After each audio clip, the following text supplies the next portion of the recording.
The scorching Arizona sun beat down mercilessly on the dusty frontier outpost as Jake Morrison rode his weathered stallion through the gates of Fort Apache. It was the summer of 1886, and the Apache Wars were drawing to their brutal conclusion. Jake was a rugged cowboy turned scout, a man who had seen too much violence and too much death in his 32 years. His black hat was pulled low over his eyes, shielding them from the relentless glare, and his hand never strayed far from the Colt revolver at his hip. The fort was a grim place, filled with the tension that comes when cultures clash and blood has been spilled on both sides.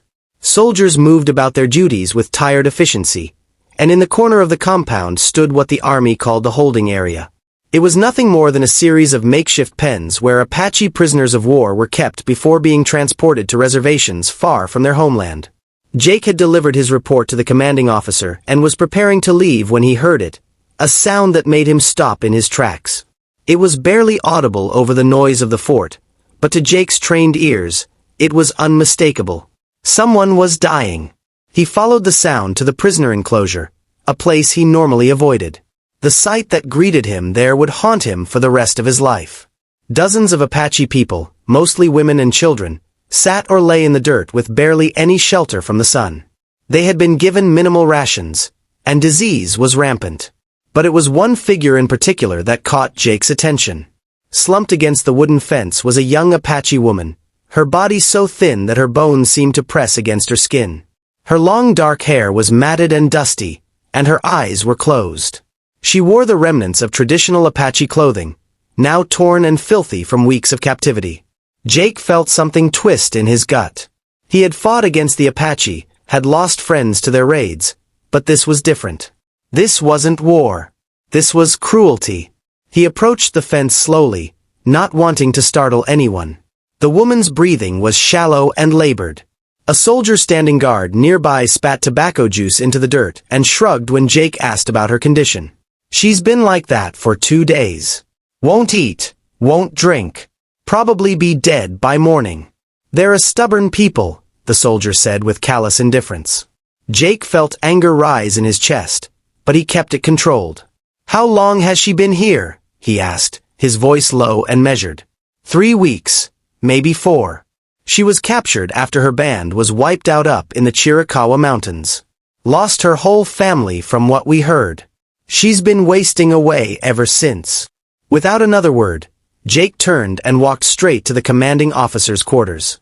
What happened in that meeting, Jake never told anyone in full detail, but he emerged 20 minutes later with papers in his hand and a grim expression on his face. He had called in every favor he was owed, had made promises he wasn't sure he could keep, and had put up a significant portion of his own money. But he had secured the woman's release into his custody.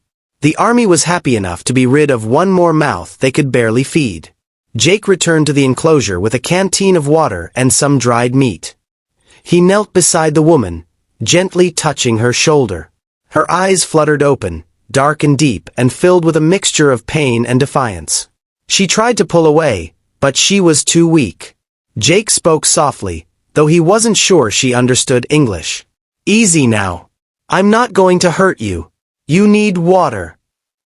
He carefully lifted the canteen to her cracked lips. At first, she turned her head away, but survival instinct eventually won out. She drank slowly, then more eagerly. Jake had to pull the canteen back to keep her from making herself sick. Over the next hour, he managed to get her to eat small pieces of the dried meat. Color began to return very slowly to her face. When he showed her the release papers, she looked at them with confusion.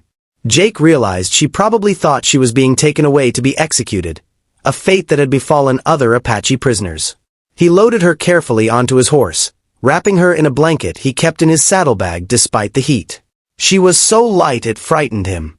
As they rode out of the fort, he felt her body tense against his back, but she was too weak to resist. They rode for hours across the desert landscape, heading toward Jake's small ranch on the edge of the territory. The sun was setting when he finally spoke to her, not knowing if she could understand but feeling the need to say something.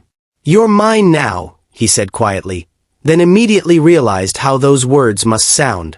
He tried to explain. "I mean, you're under my protection. The army released you to me. You're safe. I'm taking you to my ranch." You'll have food, water, a place to rest.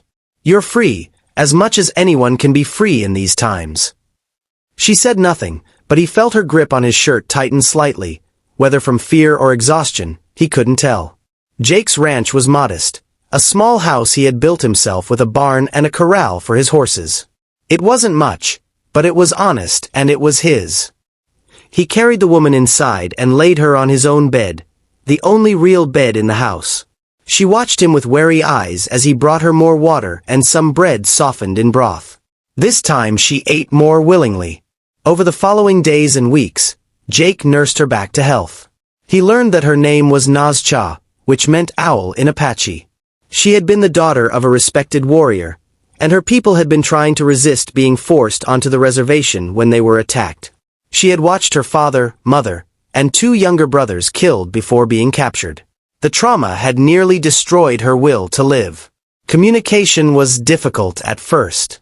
Nazcha spoke limited English, and Jake knew only a few words of Apache. But slowly, painfully, they began to understand each other. Jake showed her through his actions that he meant what he said about protection. He gave her her own space in the small house, never entering without permission. He provided her with proper clothing and ensured she had plenty of food. Most importantly, he treated her with respect, something she had not experienced since her capture. Nazcha was deeply suspicious at first.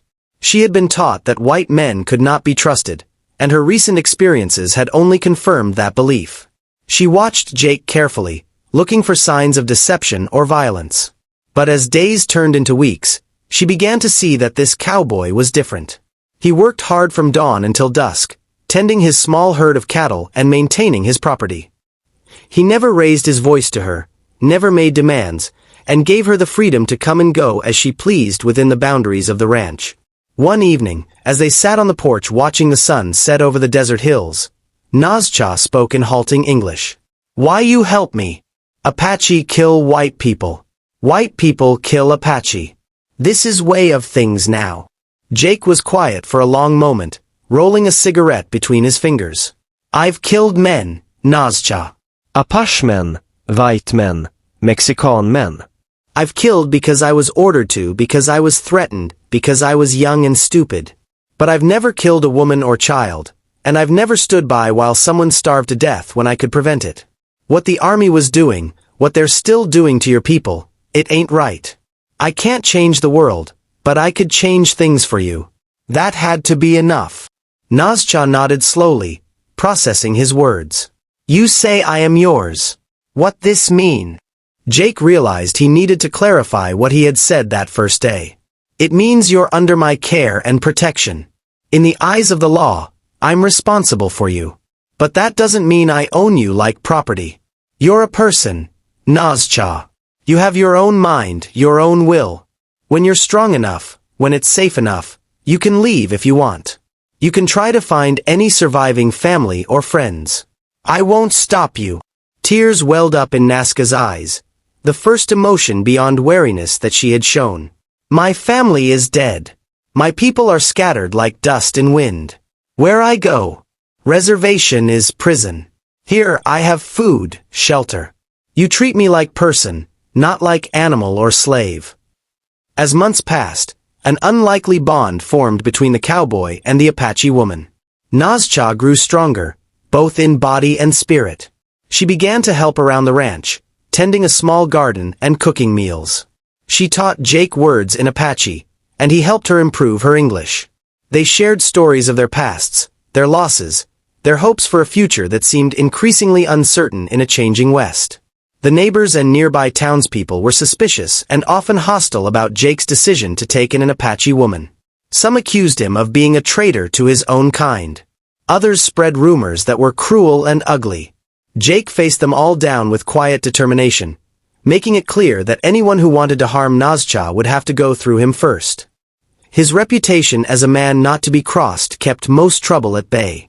One night, raiders attacked the ranch, 3 men who decided to take matters into their own hands regarding the Apache woman. Jake fought them off, but not before taking a bullet in the shoulder. It was Nazcha who saved his life that night, using traditional Apache medicine to clean and bind the wound, then staying by his side through the fever that followed. As Jake drifted in and out of consciousness, he heard her singing softly in Apache, songs her mother had taught her. When he finally recovered, Jake looked at Nazcha with new eyes. She was no longer just a starving prisoner he had saved. She was a strong, intelligent woman who had survived unimaginable loss and still found the courage to build a new life. And somewhere along the way, without either of them quite realizing when it happened, they had become essential to each other. "You're mine now," Jake said again one evening. But this time the words carried a different meaning, and both of them knew it. "And I'm yours, if you'll have a broken-down cowboy who's made more mistakes than he can count." Nazcha smiled, a real genuine smile that transformed her face. In Apache way, when you save someone's life, you are responsible for them always. But also, they are responsible for you. We save each other, I think. Their story was not an easy one, and the prejudices of the time meant they faced constant challenges. But they had found something rare and precious on that harsh frontier, a connection that transcended the boundaries of culture and history. They had found home in each other, two souls scarred by war and loss who chose compassion over hate, hope over despair.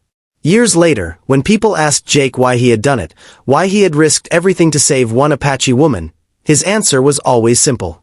Because it was the right thing to do. And because she saved me just as much as I saved her.